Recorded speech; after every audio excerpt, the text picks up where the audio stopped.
Once upon a time, in the middle of winter, there was a house that felt warm, but not quite right.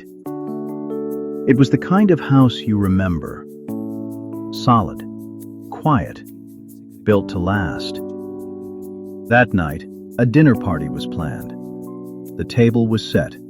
The food was ready. The lights were warm. Everything was in order. Outside, snow lined the driveway. The cold pressed in. Inside, the furnace was still running, so no one felt worried yet. Guests began to arrive. Coats came off. Laughter filled the room. But something felt off. The furnace was running longer. The air felt cooler near the windows. The house wasn't holding heat the way it should. Not broken, just struggling. And that's where most HVAC stories really begin. Because as long as a furnace is still running, it creates a false sense of safety. Everything feels fine, until a moment makes you notice it isn't. Furnaces don't usually fail suddenly.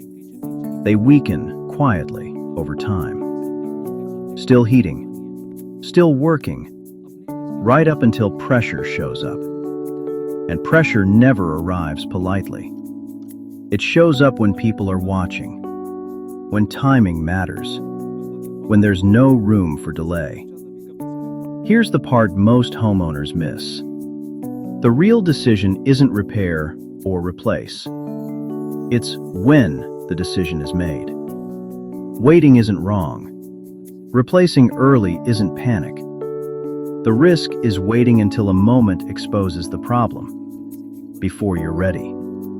The safest HVAC decisions are made before something breaks. When the house is still warm, the options are still open, and judgment hasn't been replaced by urgency. And that's how this story ends.